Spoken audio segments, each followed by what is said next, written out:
Bonsoir à toutes et à tous. Je me présente, Mathieu Charbonneau, directeur d'Action Santé Outaouais. Je vous souhaite la bienvenue à cette 6e soirée de la série d'événements publics du partenariat Ensemble pour le droit à la santé.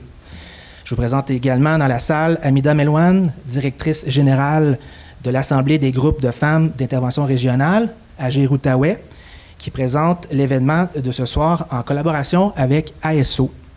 Je vous présente également Annie-Pierre Caron-Davio, en charge de l'événement ce soir, ainsi que Guillaume Lafrenière à la technique avec nous. Et je vous présente enfin Geneviève Gendron-Nadeau, avec nous ce soir, coordonnatrice aux communications chez ASO. Action Santé Outaouais est un organisme de défense collective du droit à la santé qui, par des activités d'éducation populaire et des analyses politiques non partisanes, travaille à déclencher des réflexions et des mobilisations pour une prise en main collective de la santé. ASO tient à remercier le Secrétariat à l'action communautaire autonome et aux initiatives sociales et le Fonds de soutien au développement des communautés du CIS de l'Outaouais de rendre possible cet événement. Donc, rentrons dans le vif du sujet. Plusieurs raisons nous ont conduit, Action Santé Outaouais, AGIR et nos partenaires, à nous réunir ce soir. J'en mentionne quelques-unes. D'abord, malgré les gains historiques des luttes féministes, les événements récents au sud de la frontière nous rappellent les menaces constantes envers le droit des femmes de disposer de leur corps.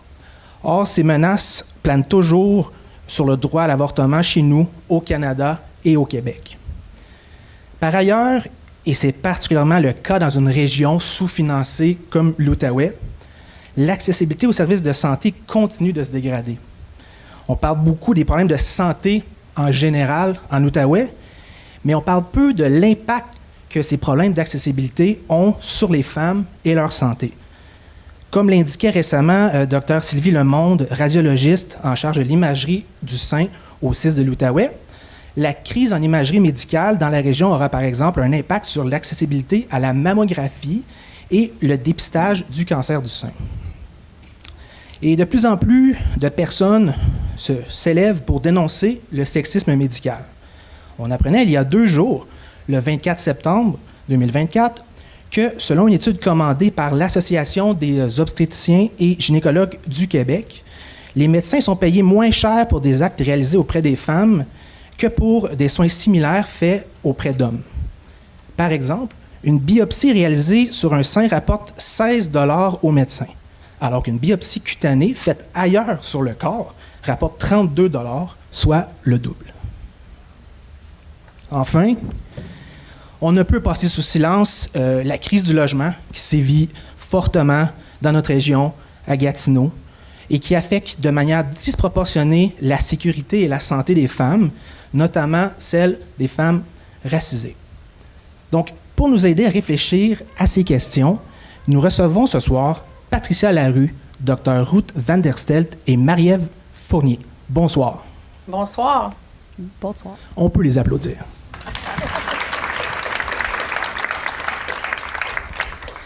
Médecin omnipraticienne, Dr Ruth Van der Stelt exerce dans le Pontiac depuis 1995.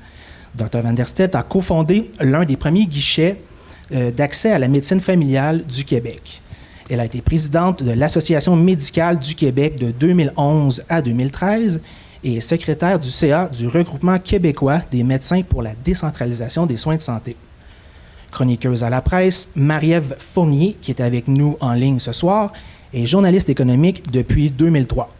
Depuis 2011, elle écrit dans la presse où elle signe des chroniques et de temps à autre des dossiers sur des sujets de société. Par exemple, elle a signé le 10 mars 2024 un important dossier sur la santé des femmes que je vous invite à consulter, évidemment qui traitait notamment du sexisme médical. Marie-Ève Fournier a étudié en relations publiques, en journalisme et en gestion d'entreprise. Directrice générale de la Clinique des femmes de l'Outaouais, Patricia Larue est engagée pour la promotion des droits sexuels et reproductifs au niveau local, provincial et international. Elle coordonne un réseau provincial de professionnels travaillant en avortement au Québec et siège au conseil d'administration d'Interpares. Elle est titulaire d'un baccalauréat en développement international et d'une maîtrise en administration publique. Donc, Commençons avec Mme Patricia Larue. Bonsoir encore une fois. Bonsoir. Lorsqu'on parle de santé des femmes, évidemment, on pense souvent à la santé reproductive. Mais de quoi parle-t-on lorsqu'on parle de santé reproductive et pourquoi le respect du droit à l'avortement est nécessaire pour la santé et le droit à la santé des femmes? Parfait. Bien, la santé reproductive, dans le fond, c'est assez complexe et c'est assez vague. Hein. C'est le droit pour chaque femme, fille ou personne avec un utérus de décider d'avoir un contrôle sur leur corps. Ça implique beaucoup de choses. Ça implique décider si on veut avoir des relations sexuelles, avec qui, donc être protégé, être contre la violence sexuelle. Ça veut dire aussi avoir une sexualité qui est satisfaisante, qui est sûre aussi. Donc, prévenir et traiter les infections transmissibles sexuellement, avoir accès à une éducation à la sexualité aussi qui est positive pour nous permettre de prendre des bonnes décisions par la suite. On parle aussi d'accès à la contraception, puis c'est pas seulement l'accès à la contraception, mais vraiment d'avoir l'information sur toutes les méthodes de contraception qui sont disponibles, l'information qui est non biaisée, hein, qui va être basée sur les faits. Par la suite, c'est d'être capable de choisir la méthode qui nous convient le mieux. Puis une fois qu'on a choisi cette méthode-là, que la méthode de contraception soit abordable et accessible aussi. Par la santé reproductive, c'est aussi décider si et quand on veut avoir des enfants. Donc, si on décide d'avoir des enfants, c'est d'avoir un accès à des suivis de grossesse, de s'assurer que notre grossesse va se passer en sécurité, qu'on soit en sécurité lors de l'accouchement, qu'on puisse être accompagné par les professionnels de la santé qu'on souhaite dans le milieu, où on souhaite aussi. C'est de s'assurer que par la suite, nos enfants puissent grandir dans un monde qui leur permet de se développer à leur plein potentiel puis d'être en santé aussi.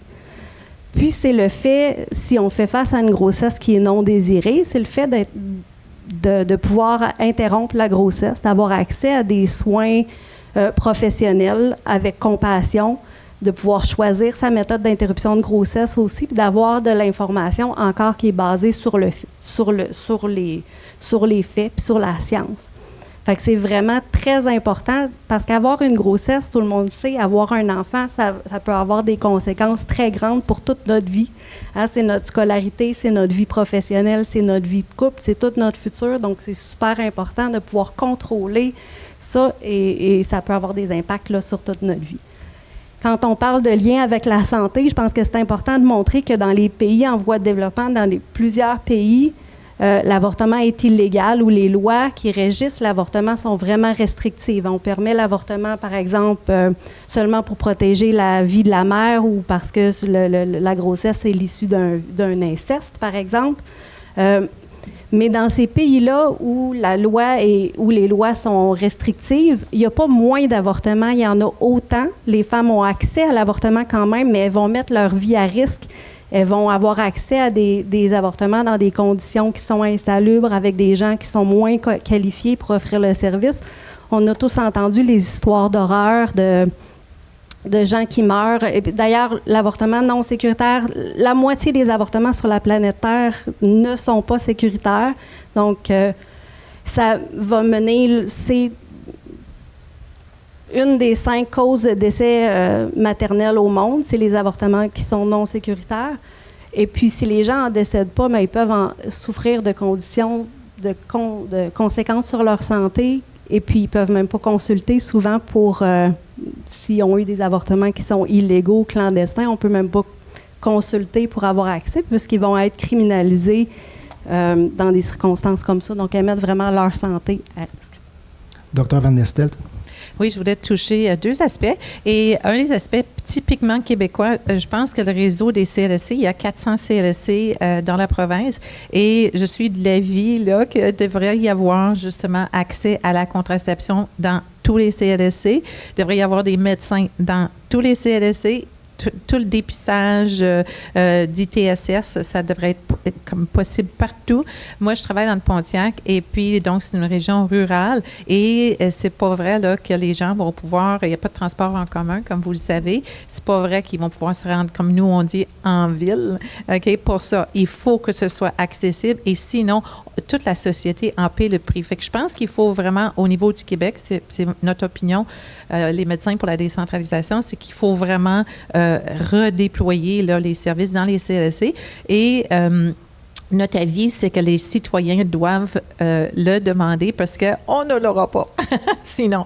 Et l'autre chose que je voulais toucher un petit peu, c'est que c'est toute une révolution, comme vous le savez probablement, du côté médical dans l'avortement. Fait qu'on pratique assez rarement, finalement, nous, dans le Pontiac, en tout cas, l'avortement comme mécanique, là, si je peux dire. C'est vraiment dans les médicaments maintenant. Et étant donné qu'on a accès à ça, c'est un accès, je veux dire, ça a révolutionné la pratique de l'avortement. Ça fait que je vois des points d'interrogation dans certains yeux. Donc, c'est des pilules. On prend des pilules, puis quelques pilules 12 heures plus tard, puis il faut faire des tests de grossesse, etc. Ça fait que c'est accessible. Tous les médecins peuvent le prescrire. Le Collège des médecins, je pense que ça fait peut-être 1 ou 2 ans, là, plusieurs années, il y avait une formation spéciale, mais là, finalement, ça ne prenait pas cette formation-là. On est tous capables de prescrire. Fait que ça a vraiment révolutionné le monde là, en ce qui a trait à l'avortement. Merci beaucoup. Marie-Ève Fournier, je ne vous oublie pas, mais je continue ici un petit peu encore. On va le dire quand il y a des avancées.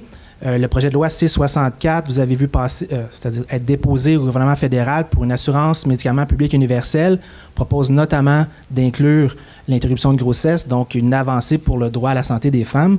Je reviens un peu au sujet là, sur la question de la santé reproductive. Est-ce que certaines catégories de femmes, par exemple celles qui vivent en situation de précarité socio-économique, vivent plus d'obstacles en matière de santé reproductive?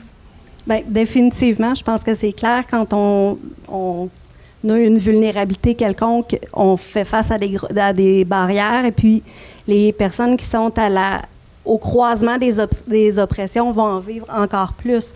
On parlait des femmes qui vivent en milieu rural. Pour celles qui sont enceintes de plus que 10 semaines, avoir accès à un avortement, mais c'est seulement possible à Hull. Donc, le déplacement est difficile. Donc, les femmes qui sont à Maniwaki, les gens qui sont loin, doivent trouver une façon de se déplacer pour venir jusqu'en ville. Des fois, ça peut être 2 déplacements nécessaires aussi. Et quand ces personnes-là, par exemple, ont des ressources économiques qui sont plus limitées, elles n'ont pas nécessairement accès à une voiture pour se déplacer. Payer un taxi, c'est inacceptable aussi. Si ces personnes-là vivent dans des situations, des relations de couple abusives, est-ce que leurs conjoints vont accepter de les accompagner ou vont essayer de contrôler leur choix, par exemple, en refusant de les amener? Si on pense aux gens qui sont des personnes qui sont en 2 statuts d'immigration, qui ont plus de carte d'assurance maladie, qui vont rester ici, ces personnes-là vont avoir encore plus de difficultés à avoir accès à nos services. Est-ce qu'elles vont avoir les sous pour payer leur méthode de contraception?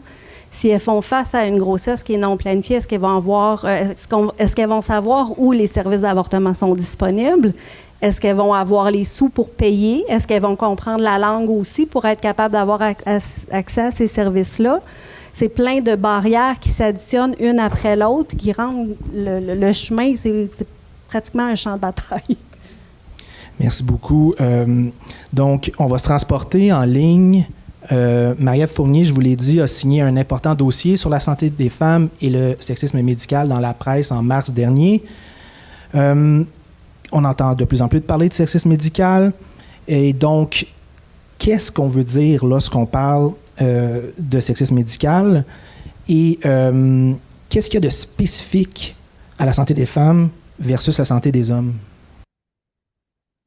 Ben, je dirais que le sexisme médical, en tout cas d'après les recherches que j'ai effectuées, les témoignages que j'ai obtenus, ça se manifeste vraiment, c'est à la fois dans l'accueil des patientes, dans les cabinets de médecins, dans les hôpitaux. On le voit lors de la description des symptômes aussi. Hein, c'est accueilli de manière différente par le corps médical. Dans la recherche de diagnostic aussi, on va faire ça de façon différente. et dans le traitement finalement des maladies. Et il y a aussi, tout ça, ça dépend beaucoup de la recherche, parce que pendant des années, des décennies, en fait, la recherche a presque essentiellement été menée sur des hommes. On se disait, bon, les femmes ont des changements hormonaux, donc elles sont moins stables pour mener des recherches, par exemple, sur des traitements, sur des médicaments, donc on va baser nos recherches uniquement sur des hommes. Bon, les femmes aussi sont enceintes, ont un cycle menstruel, ont des enfants, donc c'était plus simple de choisir des hommes, ce qui fait qu'aujourd'hui, on a beaucoup plus de données sur les maladies masculines et aussi beaucoup plus de données sur les symptômes masculins des maladies. Et ça, on le voit notamment, un des bons exemples, là, je trouve que c'est les crises cardiaques. Les hommes, les femmes n'ont pas les mêmes symptômes, de sorte que les symptômes des femmes sont moins bien compris par le corps médical. Et aujourd'hui encore, si une femme, un homme, les deux entrent à l'urgence, tous les deux sont en état de crise cardiaque, la femme a 2 fois plus de chances de mourir que l'homme qui est juste à côté d'elle. Donc, ça, c'est assez particulier que ça continue encore aujourd'hui, surtout que, bon, il y a plus de femmes médecins que d'hommes dans les facultés de médecine. On parle de 70% des étudiants qui sont aujourd'hui des femmes, mais c'est difficile de blâmer. Tu sais, moi, je pointe personne du doigt, je ne blâme personne parce que c'est pas culturel, mais c'est historique, là, je dirais. Et ben, ça se manifeste de plein de manières, là. Donc, les femmes vont être moins crues. Ça, c'est du sexisme médical, hein. Souvent, on va avoir tendance à dire que ben, c'est dans votre tête, madame. Souvent, étant donné qu'il y a une prévalence de problèmes de santé mentale plus élevés chez les femmes, ben, on va souvent penser que à peu près tous les symptômes ou tous les problèmes ben, sont reliés à un problème de santé mentale, ce qui est faux. Donc, comme je le disais, ça mène à des taux de décès plus élevés, par exemple, lors d'arrêts cardiaques. Ça amène aussi à un concept que je trouve assez particulier, c'est la controverse de certaines maladies. Alors, la fibromyalgie, par exemple, hein, c'est une maladie qui est connue, reconnue, mais en France, certains médecins n'y croient pas encore. On dit, ben, c'est controversé. Est-ce que ça existe? Est-ce que c'est vraiment réel? On appelle ça les médecins qui n'y croient pas sont appelés des fibrosceptiques. Ici, on a un peu le même phénomène pour les varices pelviennes ou la congestion pelvienne. On dit que c'est très controversé. Et donc, il y a des maladies comme ça, là, où ben, on dirait que les croyances l'emportent un peu sur la science.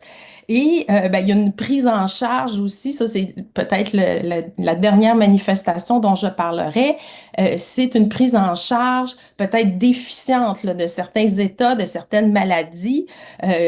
Pensons à la ménopause, par exemple, hein. Ça a été très peu étudié et il y a encore pas vraiment de consensus. Il y a des médecins qui s'y intéressent pas. Et là, ça fait en sorte qu'il y a beaucoup de femmes avec des symptômes, soit de préménopause, de périménopause, n'arrivent pas à être soignées adéquatement ou traitées plutôt. Là, parce que c'est pas vraiment une maladie, mais en tout cas d'obtenir là, les soins qu'elles devraient obtenir.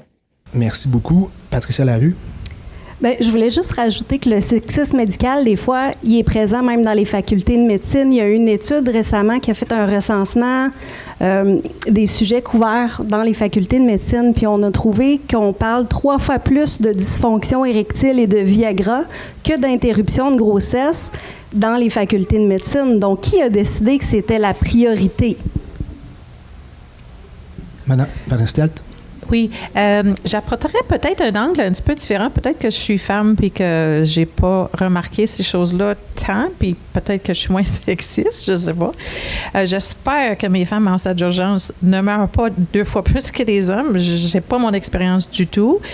Mais j'allais apporter quelque chose d'intéressant sur les mêmes lignes. Vous avez peut-être entendu que la dépression, c'est plus fréquent chez les femmes. Souvent, c'est ce qu'on pense. Mais de par mon expérience, je pense que les questionnaires ont été tournés plus vers certains symptômes manifestés par les femmes. Et je pense que qu'est-ce qu'on voit dans les études actuellement, c'est que il y a de plus en plus d'hommes finalement qui sont déprimés, puis là, c'est en train de s'équilibrer. Et quand on pose les questions comme les hommes, par exemple, ils vont être irritables, impatients, marabouts, colériques, ils vont consommer, ça, il faut qu'on soit très, très, très aux aguets de ça. Parce que les femmes, on a plus tendance à peut-être être un peu plus émotionnelles, un peu plus ouvertes, on veut parler. Les hommes, ils vont s'isoler. Tu sais, c'est pas les mêmes symptômes. Fait que, dépendamment des questions qu'on pose, on peut aller chercher les hommes qui, des fois, ils ont moins de tendance aussi à aller vers la psychothérapie et parce que c'est juste pas quelque chose qui convient, puis ils vont juste dire « Donne-moi un médicament, là, ça va faire. » Tu sais, ça fait que je pense que les hommes ont été sous-traités sous-détectés en termes de dépression et sous-traités. Fait que et ça a amené là, plein de problèmes au niveau de la société parce que la dépression non traitée, ça amène à toutes sortes de violences et toutes sortes de problèmes de société. Ça fait que je pense que, puis je ne veux pas trop tomber dans les anecdotes, mais tu sais, les hommes d'un certain âge, je vais dire ça comme sur les 80 à peu près, là, faites bien attention, c'est juste un conseil d'amis. S'ils sont marabouts, là, demandez-leur comment ils se sentent. Ils sont pas très bons, généralement, pour comme s'ouvrir comme une jeune fille de 15 ans, là, mais souvent, ils vont dire qu'ils sont tristes. Il y a des choses qui les ont affectés, ils n'en ont pas parlé, puis des fois, ils sont déprimés depuis des années. Mais ils l'ont pas manifesté de la même façon. Fait que je pense qu'il y a du sexisme médical envers les hommes, dans le sens que, dépendamment des questions qu'on pose, on a des réponses différentes aussi. Marie-Ève Fournier.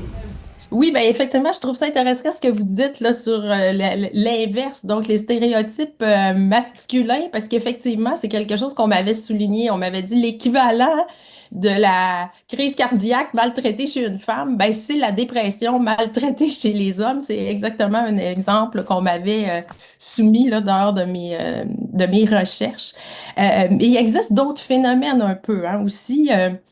Il y a le stéréotype, de la santé mentale, mais aussi beaucoup le stéréotype c'est un peu normal pour une femme de souffrir, hein. On commence à souffrir à 13-14 ans avec les menstruations, et là, ça continue à chaque cycle menstruel, avec l'ovulation, avec la grossesse, l'accouchement, et puis là, la périménopause. Donc, il y a une certaine banalisation, je dirais, de la douleur parce que c'est un peu normal. Et en plus, les femmes, on le sait, hein, sont émotives. Les femmes exagèrent, sont moins tolérantes à la douleur. Tu sais, un gars de la construction très solide, là, une grosse charpente, lui, s'il souffle, là, ça doit être vraiment grave. Mais une femme un peu frêle, c'est sûr que elle est pas très endurante. Donc, il y a ça aussi qui joue beaucoup. Toutes les femmes à qui j'ai parlé pour écrire mon dossier, là, m'ont toutes dit que leur douleur avait été banalisée, que c'était normal, madame, c'est normal de souffrir quand on est une femme. Vous en faites un peu pour rien, c'est normal, c'est ça la vie. Et beaucoup de femmes s'étaient fait même dire ça par leur mère. Et elles-mêmes avaient longtemps banalisé leur souffrance avant de consulter parce que elles avaient entendu leur grand-mère, leur mère leur dire « C'est normal, ma petite fille, de souffrir. On va pas voir le médecin pour ça. Les femmes ont toujours enduré ça et c'est pas grave. » Et donc, pourquoi on s'attarderait à ça? Et la prise en charge, souvent, des femmes va être un peu plus... et les femmes, en tout cas, estiment que la prise en charge de leurs symptômes est déficiente parce qu'elles se sentent moins écoutées. Elles se sentent peu écoutées. Et ça, c'est la plainte qui revient le plus souvent au Conseil pour la protection des malades. 3 plaintes de femmes sur 4, c'est parce qu'elles ne se sentaient pas écoutées. Et ça provoque donc souvent de l'errance médicale, hein. On multiplie les rendez-vous, les femmes vont consulter longtemps, vont consulter beaucoup de spécialistes. Et la conséquence de ça, ben, c'est qu'il se crée des groupes maintenant sur Facebook, des groupes sur les réseaux sociaux où les femmes essayent de s'entraider, vont s'auto-diagnostiquer, se donner des listes de symptômes parce qu'elles n'arrivent pas à obtenir, dans le fond, les réponses qu'elles souhaitent là, en consultant des médecins. Merci beaucoup. Réaction ou on continue? On continue.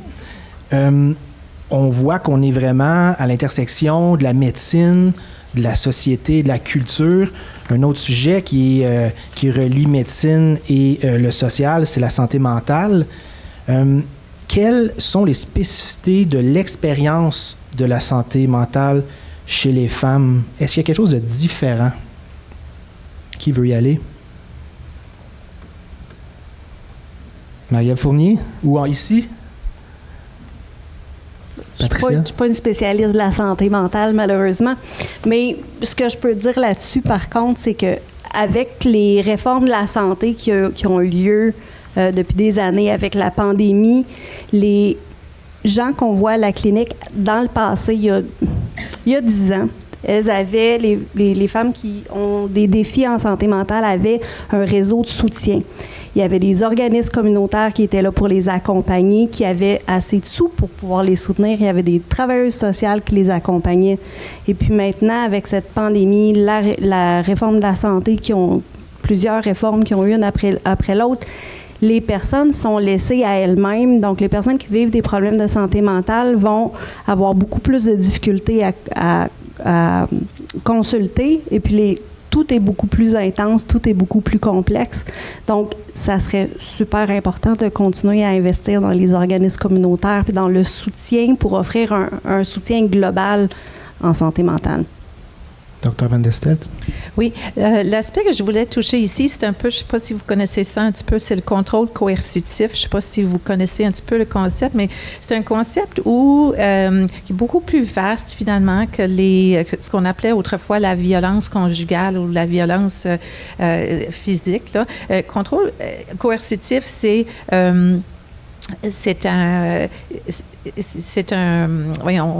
si je peux dire, l'influence d'un partenaire ou un ex-partenaire vers l'autre, OK, pour finalement l'isoler, le contrôler et lui enlever un peu ses droits, puis sa façon de penser, puis sa façon de faire. Et donc, l'autre personne ne peut pas s'épanouir. Et donc, ça peut inclure évidemment des éléments physiques, mais c'est aussi beaucoup de psychologique. Donc, vous entendez parler, par exemple, du gaslighting en anglais, qui est le détournement cognitif. Et il y a beaucoup d'exemples de ça, on peut en parler. Mais là où quand j'ai pensé à la santé des femmes, j'ai pensé à ça, puis ça s'en vient un crime dans plusieurs pays, ça l'est déjà, ça s'en vient au Canada. Il y a tout un processus en place pour le rendre un crime. Et moi, je vois dans ma pratique médicale énormément d'impact du contrôle coercitif sur les déterminants sociaux de la santé. Fait qu'une femme qui veut toujours, si je peux dire, typiquement, c'est un homme qui contrôle la femme, typiquement, c'est pas toujours ça, mais la femme qui veut toujours plaire à son homme, si je peux dire, ben, elle a tendance à gagner moins d'argent, être moins épanouie, sortir moins, puis comme montrer un modèle un peu peut-être pas optimal à ses enfants. Et finalement, tous les déterminants sociaux donc de la santé, vous le savez probablement que le système de la santé, c'est loin d'être le premier déterminant de la santé. Hein? Ça arrive comme 10e. Fait que c'est le revenu, l'emploi, l'éducation, les expériences vécues durant l'enfance, l'environnement physique, le soutien social. Ça, ce sont des vrais déterminants sociaux de la santé et il faut y mettre toute notre énergie. C'est pour ça que je voulais souligner là, cet aspect-là de contrôle coercitif. Patricia Larue. Oui, bien, je voudrais faire du pouce là-dessus parce que c'est vraiment vrai. Puis on le voit, nous, dans notre travail à la Clinique des femmes, pour de la coercition reproductive où les conjoints, justement, souvent, c'est de la manipulation où on va essayer de contrôler ou saboter la contraception, que ça soit percer les condoms d'avance, enlever les condoms pendant les relations sexuelles, détruire les pilules contraceptives ou offrir un smoothie matinal à leur conjointe dans lequel ils mettent des pilules contraceptives pour quelqu'un qui veut tomber enceinte, ou que ça soit aussi de forcer quelqu'un à interrompre sa grossesse ou forcer quelqu'un à poursuivre sa grossesse en cachant sa carte d'assurance maladie ou en disant, par exemple, que son rendez-vous a été annulé ou a été déplacé, en refusant de l'amener à son rendez-vous, par exemple. Fait qu'on voit vraiment ça. Puis il y a même des fois, c'est encore plus insidieux. Hein? Depuis que tu as eu ton stérilet, tu as pris bien du poids. Depuis que tu as eu ton stérilet, je sens les fils du stérilet. Donc, c'est vraiment pour avoir un contrôle sur la vie reproductive de leur partenaire, souvent. Puis il y a vraiment un lien avec ça. Donc, on parle de contrôle coercitif, d'inégalités sociales qui ont un impact sur la santé des femmes, par exemple, dans les couples. Puis, donc, ces expériences qui sont celles des femmes, les spécificités de la santé mentale chez les femmes doivent bien avoir un impact sur la manière dont les femmes peuvent naviguer le système de santé en général. Marie-Ève Fournier? Oui, bien, en fait, naviguer dans le système, quand on n'est pas cru, hein, ce qui est souvent le premier problème, c'est très difficile, ça crée beaucoup de frustration, ça crée beaucoup de détresse. C'est pour ça que je pense que les groupes Facebook, bon, les réseaux sociaux ont beaucoup de négatifs, n'est-ce pas? Mais pour les femmes qui souffrent, moi, ce qu'on m'a raconté, là, c'est que ces groupes-là leur avaient carrément sauvé la vie. Parce que quand c'est quelqu'un qui a un doctorat, quand c'est un médecin, quand c'est des médecins spécialistes qui ne te croient pas, il y a même une dame là, qui avait des varices pelviennes puis qui pointait l'endroit où elle avait mal. Puis elle disait, je suis plus capable d'attacher mes souliers, je suis pas capable de me pencher, ça me fait trop mal. La médecin lui disait, ça se peut pas que t'aies mal là, il y a rien. Il y a rien là où t'as mal, c'est impossible. Fait que des choses comme ça finit par user. Et là, quand on tombe sur un groupe de soutien en ligne et qu'il y a plein d'autres femmes au Québec, ailleurs au Canada, partout en Europe, qui souffrent du même problème, on se dit, alléluia, là, je ne suis pas folle, je ne suis pas seule. Et les femmes s'entraident, se donnent des trucs, des noms de médecins, des numéros de téléphone, des noms d'hôpitaux où obtenir des chirurgies. Donc, c'est une navigation qui est pas simple pour des gens qui ont des ressources. Alors, j'ose à peine imaginer là, des gens dont le français ou l'anglais n'est pas la première langue, n'est pas la langue maternelle, des gens qui sont peut-être pas hyper à l'aise avec Internet, ou des gens qui sont pas nécessairement très bons là pour chercher de l'information, parce qu'il faut apprendre à se documenter, il faut parfois arriver nous-mêmes là, avec presque un diagnostic dans certains cas. On m'a raconté une dame qui souffrait de fibromyalgie, est allée voir son médecin, puis elle lui a dit, est-ce que j'ai ça? Ma mère en a, j'ai pas mal les mêmes symptômes. Puis il a dit, ben je vais aller voir Wikipédia, on va aller lire ça ensemble. Puis elle a dit, ben c'est parce que Wikipédia, je l'ai déjà lu. Vous savez rien de plus que Wikipédia. Donc, il faut être informé, là. Donc, évidemment, elle a changé de médecin, mais je veux dire, c'est une navigation qui est pas toujours simple. On m'a aussi raconté des cas où des patientes avaient réussi à obtenir des diagnostics, par exemple, pour du lipodème. Hein. Ça, c'est une maladie. Il y a une accumulation de gras dans les tissus adipeux, dans les jambes. Ça cause beaucoup de douleur. Une dame qui réussit là, sur la rive sud de Montréal à obtenir un diagnostic. Et là, il dit, OK, parfait, maintenant, je fais quoi? Le médecin il a dit, ben rien, c'est impossible à traiter. Pour finalement découvrir qu'en Europe, un peu partout, en Espagne, en France, en Allemagne, ça se traite très bien. Elle a déboursé 60 000 puis est allée quelque part en Espagne pour obtenir une chirurgie parce qu'elle avait réussi à trouver par elle-même que c'était une maladie qui était traitée. Donc, c'est une navigation parfois ardue. Merci, c'est intéressant de voir que les médias sociaux, souvent, on les associe à la désinformation, donc à donc quelque chose qui est plutôt problématique, alors que là, on voit c'est une source de solidarité, c'est une source de partage d'informations, par exemple, entre les femmes. On revient dans la salle, Dr. Van der Stelt.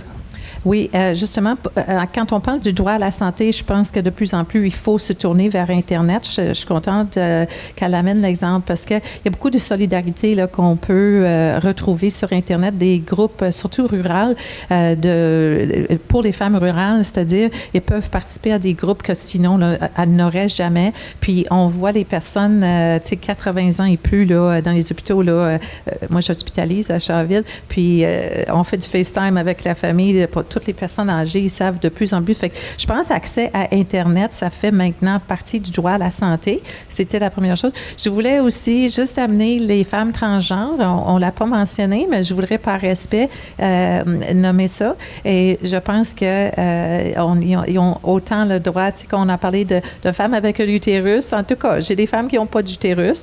Et puis, je trouve que c'est des femmes quand même.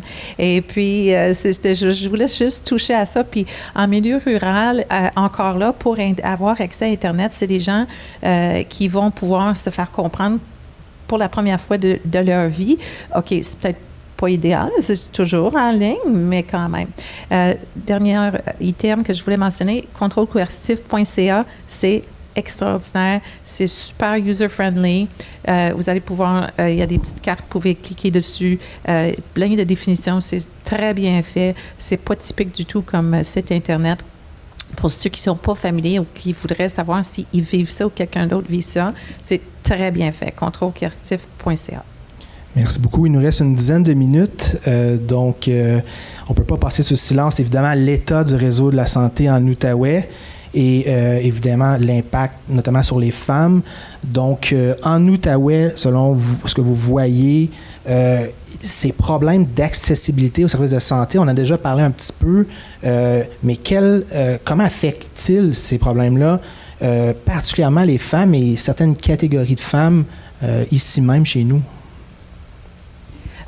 Mais, en tout cas, je vis une grande tristesse par rapport au manque d'accès à la santé là, pour la population, entre autres pour les femmes. C'est d'une tristesse là, c'est inouï, c'est inacceptable. Qu'est-ce que je vois en salle d'urgence? Les gens, c'est d'une tristesse absolue. Je vais me mettre à pleurer dans 2 secondes.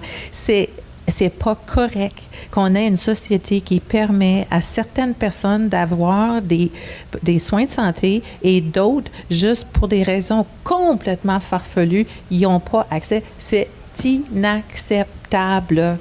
Je fais de mon mieux en salle d'urgence, mais c'est extraordinaire qu'est-ce que les gens ils me remercient pour des choses que ça devrait être fait depuis toute leur vie. Là. C'est inacceptable. Je ne peux pas assez insister sur le fait que vous avez la voix, vous êtes des citoyens, vous avez toute la puissance. Les médecins, on l'a plus, là. Si vous pensiez qu'on l'avait, c'était pas vrai, on l'a pas. C'est vous, les citoyens. Et le regroupement des médecins pour la décentralisation, on travaille quasi juste avec des citoyens, puis on rencontre le ministre avec les citoyens, parce que la voie importante, c'est des actions comme Action Santé Outaouais et tous les organismes. Vous avez le pouvoir de faire changer ça. Nous, on est dans notre coin et on pleure. C'est vraiment difficile. Avant de parler des solutions, on va peut-être rappeler des faits, notamment en obstétrique dans le Pontiac. Vous pouvez nous rappeler, ça fait combien de temps qu'il y a eu un bris de service ou fermeture de service? On est dans un désert de maternité. Effectivement, c'est ça. Ça fait que c'est Pembroke.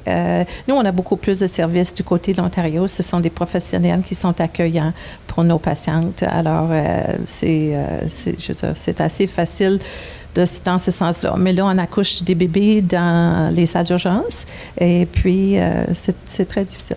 C'est très difficile. Est-ce qu'il y a vous avez commencé à voir là, des patientes refusées à Pembroke, par exemple? On entend parler à Hawkesbury, notamment à Ottawa. Pas encore, mais c'est sûr que Luskville, ils ne les prendront pas à Pembroke. Cregan, oui. À partir du code postal GOX2VO, là, ils vont les prendre à Pembroke. Si c'est 2GO à Luskville, ils les prennent, parce qu'à un moment donné, ils ne peuvent plus non plus. Là. Mais c'est incroyable, là, parce que c'est quand même, le Pontiac, c'est 14 000 km² et c'est totalement inouï là, de penser qu'on ne peut pas accoucher sur 14 000 km². Là. C'est assez indignant, effectivement. Patricia, quelque chose à rajouter? Bien, moi, je pense aux gens qui ne parlent pas français ou anglais comme première langue. C'est très difficile. Hein? On n'accepte mettons, les gens qui parlent d'autres langues vont venir à la clinique, mais on essaie de leur trouver des interprètes qui vont pouvoir aider. Par contre, des fois, l'interprète va être quelqu'un de leur communauté et qui est aussi opposé au travail qu'on offre. Donc, il n'y a pas façon de vérifier pour nous si la traduction a été bien faite. Hein? Ou des fois, c'est le conjoint qui vient traduire et nous, on parle blablabla, blablabla, et il traduit en 2 secondes. Des fois, la personne qui vient faire la traduction, c'est le fils de 12 ans qui doit parler de douleurs lors de la pénétration de sa mère et de complications d'avortement, de choses comme ça. C'est pas facile. La FIO a travaillé sur une banque d'interprètes pro-choix, puis ça, je voudrais le souligner parce qu'on a des interprètes qui sont féministes et puis qui soutiennent les femmes. C'est vraiment un super projet. Puis pour nous, ça nous apaise de savoir que la traduction va être bien faite. Puis c'est parce que c'est une barrière vraiment importante. Pour les gens à la maison, la FIO, Patricia, s'il vous plaît. Accompagnement des femmes immigrantes de l'Outaouais. Merci beaucoup. Le temps file, je le répète. On a parlé des problèmes, on s'est indigné un peu, voire beaucoup.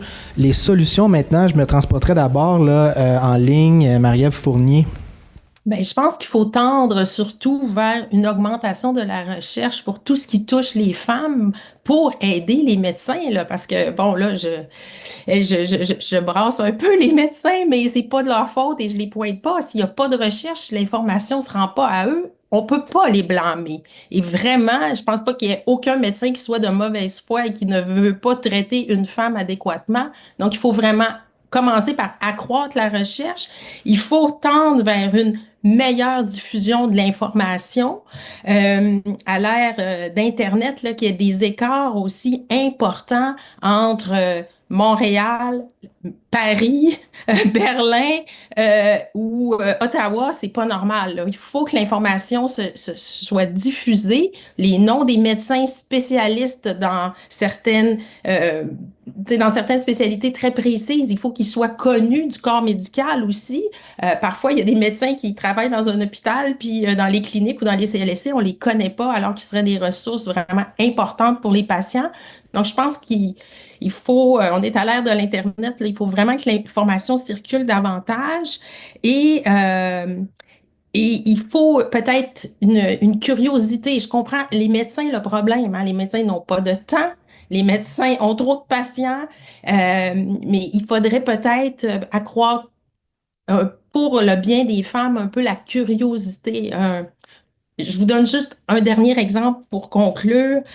Une dame qui s'est fait opérer en Europe, celle pour le lipodème, justement, quand elle est revenue au Québec et qu'elle a rencontré son médecin de famille elle lui a raconté son opération et la médecin ne lui a posé aucune question. Sur les changements que la chirurgie avait apportés dans sa vie. Et moi, je me disais, mais elle avait l'occasion d'apprendre. Elle va peut-être rencontrer d'autres patientes qui souffrent de lipodème, mais le médecin avait juste pas le temps de s'intéresser ou pas la volonté de s'intéresser aux effets positifs de la chirurgie dans sa vie. Alors, il y a peut-être un petit besoin d'accroître la curiosité aussi là, pour le bien des femmes. Mais je comprends, je veux pas blâmer personne, là, je comprends que c'est vraiment difficile tout ça dans un monde où les médecins doivent rencontrer un patient aux 8 minutes et quart. Là. Merci beaucoup. On entend souvent parler des problèmes de circulation de l'information à l'intérieur du système vers les patients notamment, un gros enjeu. Pour conclure, les solutions prioritaires peut-être en Outaouais ou en général pour les femmes. Dr. Van der Stel? Oui, je voulais souligner que 50% de la société non épanouie, là, c'est une société échouée. Alors, il faut travailler vers l'épanouissement de tout le monde, tous les sexes, en tout temps. Pour le Québec, pour l'Outaouais, je reviens au CLSC. Ils sont en place. Ils ont encore 4 murs. Ils ont encore d'habitude une secrétaire. Ils ne sont peut-être pas ouverts 5 jours semaine. Il faut réclamer les services locaux, que l'équipe travaille ensemble, qu'on reconnaît les gens dans la rue puis qu'on leur donne des services. C'est ça, le futur du système de la santé, c'est pas la centralisation, c'est la décentralisation. On en a 400. qu'on ait des services partout. Je pense que les gens vont aller mieux. Je parle pour le village de Crillon où je travaille depuis 30 ans. On le reconnaît, les gens dans la rue, puis on est capable de les aider, puis ils viennent quand ils ont besoin de condoms ou d'aiguilles ou peu importe, et puis on les soigne. Fait que je travaille dans un modèle très communautaire. Je peux vous dire que ça va fonctionner n'importe où au Québec. Je pense que c'était une bonne idée, puis il faut juste le laisser vivre. Je voyais cette semaine Jane Philpott, ancienne ministre de la Santé au fédéral, qui disait justement les citoyens sont prêts, le temps est venu pour une réforme qui va mettre l'accent sur des services communautaires de première ligne, universels, avec un réinvestissement massif. Les autres pays qui performent bien dans les systèmes de santé le font. On a les infrastructures, notamment les CLSC. Donc, pour elle, le temps est venu là, de donner un coup de barre en première ligne. Patricia Larue, en Outaouais, solution prioritaire? Bien, je pense qu'il faut aussi favoriser le travail interdisciplinaire, de valoriser la complémentarité des rôles, que ce soit les médecins, les infirmières, les travailleurs sociaux, les sexologues, les intervenants, les organismes communautaires. On peut travailler tous ensemble avec une approche globale pour s'assurer que la personne au centre de toutes nos décisions, bien, c'est la femme ou la patiente, le patient, que toutes nos décisions soient prises avec l'intérêt de cette personne-là au centre. Je pense que c'est ça la base. Puis il faut aussi, je pense que il y a beaucoup de choses qui ne sont pas dans les mains des personnes individuelles. Il y a des choses, des changements qu'on peut faire de façon individuelle, mais on doit reconnaître qu'il y a aussi un problème de société sur lequel il faut qu'on travaille en collectivité pour améliorer les choses. Sur ces sages paroles, Action Santé Outaouais remercie Agir et tous ses partenaires, tout le monde présent ici ce soir. Et merci à vous, Patricia, Dr. Anderstel, Marie-Ève Fournier. Et bonne soirée. À bientôt.